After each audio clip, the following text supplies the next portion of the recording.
Hello toi, j'espère que tu vas bien. Ici Laurie, je reviens aujourd'hui pour une nouvelle revue littéraire d'un livre que j'ai fini pas plus tard qu'hier. J'ai adoré, j'étais obligée de filmer cette revue pendant que, tu sais, il est toujours frais dans ma tête. Donc le livre c'est The Deep de Rivers Solomon. Donc c'est un livre assez petit, moi je dirais il se lit en allez, 2-3 heures si tu veux le lire en une fois. Il fait 160 pages, il est assez petit et il est sorti aux éditions Ouder en anglais. Moi je l'ai lu en anglais. J'ai appris récemment que la version française est sortie et c'est Les Abysses. Je vais peut-être mettre là la couverture si c'est pas la même que celle anglaise. Franchement j'adore la couverture anglo-saxonne, enfin américaine. C'est trop beau. En fait, ça me donne envie de faire un fanart. Bref, on s'éloigne, on s'éloigne. Il a été publié en 2019, du coup, par Rivers Solomon, avec d'autres écrivains, David Diggs, William Hudson et Jonathan Snipes. Mais en fait, le nom qui est en gros, c'est Rivers Solomon, donc j'imagine que c'est l'auteur principal. Alors, bah, à propos de l'auteur, justement, Rivers Solomon est une auteurice non binaire, donc c'est pour ça que j'ai dit auteurice, pour ne pas, voilà, pour ne pas prendre parti, donc c'est une personne qui est non binaire, afro-américaine et qui est liée au mouvement afrofuturiste et plus généralement la science-fiction. Et elle est notamment connue pour un autre livre qui s'appelle An Unkindness of God. Lui, je ne sais pas s'il est sorti en français, je ne l'ai pas encore lu, mais c'est sur ma liste, vu celui-là, comment je l'ai apprécié. À propos du livre, je ne vais pas vous lire la couverture française parce qu'elle est nulle à mon avis. Enfin, j'ai cherché sur internet, j'ai pas la version française, mais j'ai vu sur internet. Et je pense qu'ils ont pris la description de la musique. En fait, ce livre est inspiré d'une musique du groupe de musique Drexciya. Moi non plus, je connaissais pas Drexciya. Et en fait, la quatrième de couverture française, enfin le résumé, il décrit pas assez bien, à mon avis, ce qui se passe dans le livre. Donc je vais lire le résumé en anglais. Et ensuite, je vais l'expliquer en français parce que j'ai du mal à traduire en direct comme ça. Yetu holds the memories of her people, water-dwelling descendants of pregnant African slave women thrown overboard by slave owners, who live idyllic lives in the deep. Their past, too traumatic to be remembered regularly, is forgotten by everyone save one, the historian. This demanding role has been bestowed on Yetu. Yetu remembers for everyone, and the memories, painful and wonderful, traumatic and terrible and miraculous, are destroying her. And so she flees to the surface, escaping the memories, the expectation, and the responsibilities, and discovers a world her people left behind. Mais en gros, ça parle de quoi? Ça parle de Yetu, en fait, qui est l'historienne de son peuple, les Wajinru. Wajinru, c'est un mot qui veut dire la chorale des abysses en français. Donc les Wajinru sont un peuple descendant d'esclaves. Ce qui s'est passé, c'est que 600 ans en arrière, donc 600 ans par rapport à la timeline du livre, il y avait des bateaux négriers en fait qui passaient par la zone et à chaque fois qu'il y avait une femme enceinte, euh, une femme esclave du coup enceinte, une femme noire enceinte, ils la jetaient par-dessus bord parce que bah, les femmes enceintes pour eux c'est chiant, ça demande du travail, elles sont fragiles, elles ont besoin de manger, etc. etc. Du coup elles étaient jetées par-dessus bord. Du coup les enfants de ces femmes prêtes à accoucher en fait au lieu de mourir comme la femme, elles accouchaient, enfin elles arrivaient à donner naissance à l'enfant en étant mortes.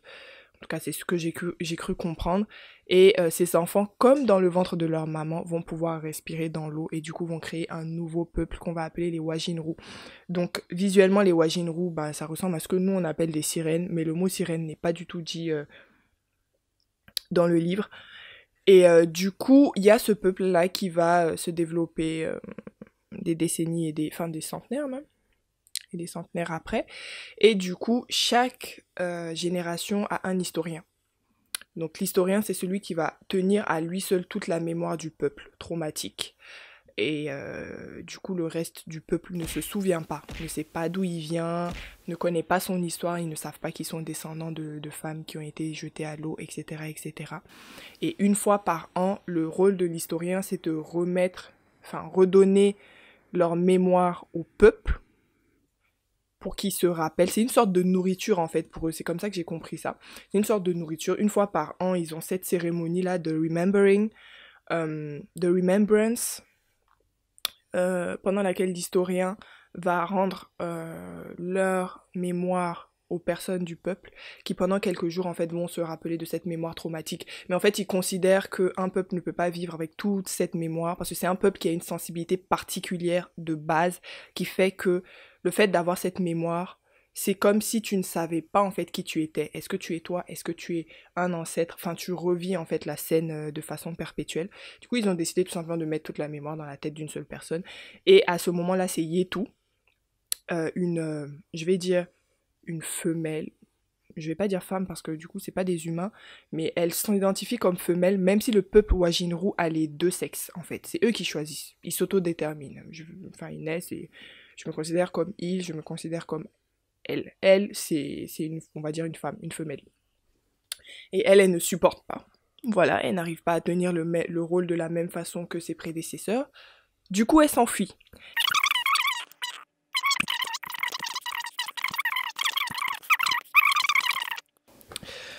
Franchement, j'ai adoré le livre. Je vais dire tout de suite, je lui ai mis 5 étoiles. Il n'y a pas à parler dessus. Pour moi, il est super intéressant. Il parle de choses qui peuvent être dures à entendre, mais en même temps, c'est vraiment de la fantaisie, donc c'est bien écrit, c'est super beau. Non, franchement, j'ai kiffé. J'ai kiffé. Il y a quelques thèmes sur lesquels je voulais revenir dans cette revue. Pour ne pas rester en surface en fait de l'afrofuturisme de ce livre, il y a quelques thèmes qui m'ont vraiment beaucoup touchée, dont je voulais parler. Premièrement, c'est la résilience des peuples qui sont voués à mourir. Les Wajinru, c'est quand même des descendants d'esclaves qui ont été jetés au-dessus de la mer. Leurs mères, foremothers, comme ils disent, sont mortes. Et eux, ils ont réussi à survivre sans personne pour s'occuper d'eux. Enfin, ils ont eu quand même des alliés à travers certaines espèces marines, mais je vais pas dire lesquelles, je vais pas dire comment ça s'est passé. Mais en fait, c'est vraiment toute l'histoire d'un peuple qui a cette résilience, cette volonté en fait de vivre malgré son destin qui commence par la mort, littéralement. Ensuite, il y a la question de l'auto-sacrifice pour son peuple. Dans le sens où Yetu, elle considère, et dès les premières pages, ça c'est pas un spoil, dès les premières pages on va s'en rendre compte, elle considère qu'elle n'est pas elle-même, qu'elle est juste un vessel, comment on dit ça en français? Un vessel? Un réceptacle, en fait, pour la mémoire. Donc, le fait d'avoir toute cette mémoire en elle fait que parfois elle divague. Elle est dans le corps d'un de ses ancêtres, pardon. Elle est dans le corps de tel autre historien, etc., etc.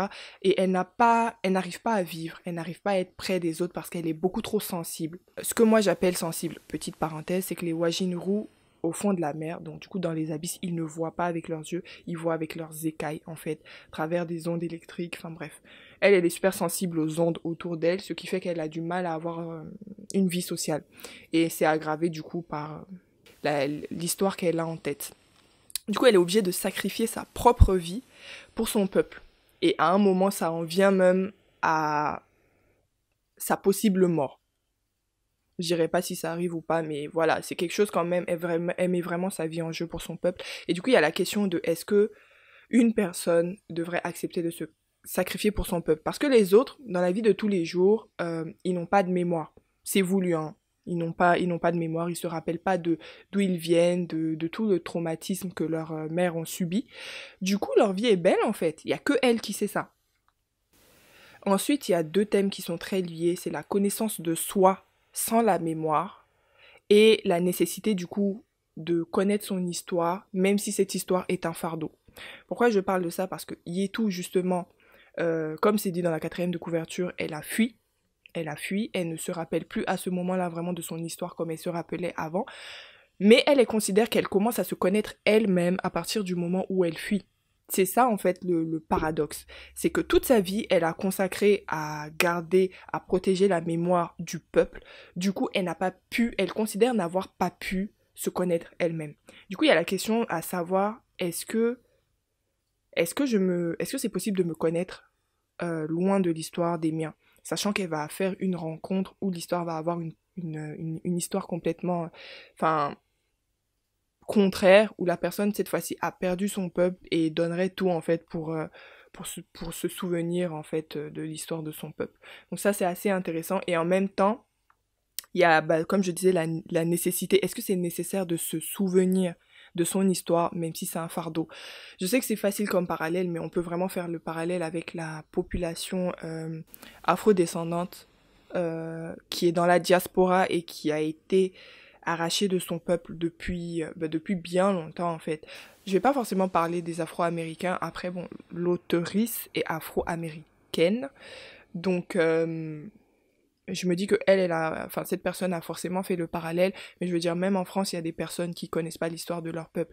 Et du coup, la question de savoir, même si cette histoire est violente, même si cette histoire n'est pas reluisante, même si cette histoire peut sembler pathétique, est-ce que c'est pas nécessaire quand même de s'en rappeler pour toi avancer ou pour te construire?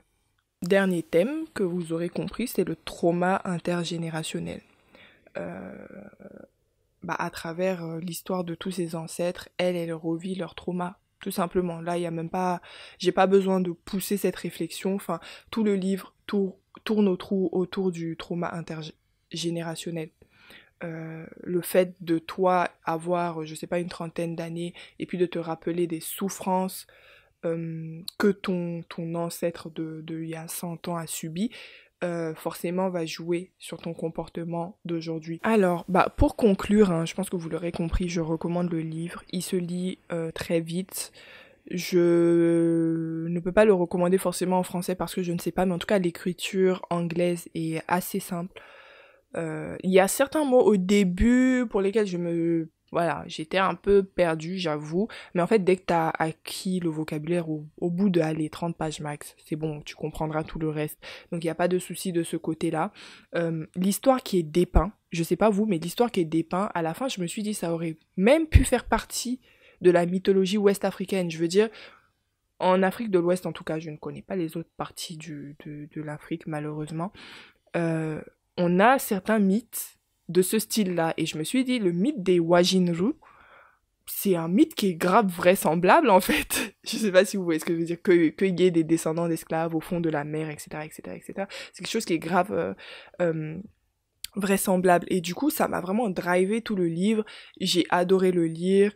J'ai bien aimé la fin aussi. J'ai rien à dire de ce côté. Et je vous le recommande. Franchement, il est pas triste, il est pas complètement triste, mais il est pas joyeux. Il se passe des trucs très durs, mais en fait, ça reste de la fantaisie. Donc, en fait, l'auteur ou l'auteurice, plutôt, a réussi à nous mettre, en fait, le juste milieu pour ne pas être dans un bad mood tout le livre et ne pas non plus... C'est pas non plus une histoire à l'eau de rose, pas du tout.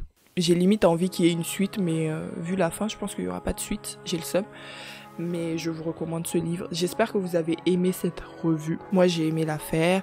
N'hésitez pas à me dire si le livre vous donne envie du coup. Et si vous l'avez déjà lu, n'hésite pas aussi à me dire ce que toi, tu en as pensé, toi qui l'as lu. Et on se retrouve pour une prochaine.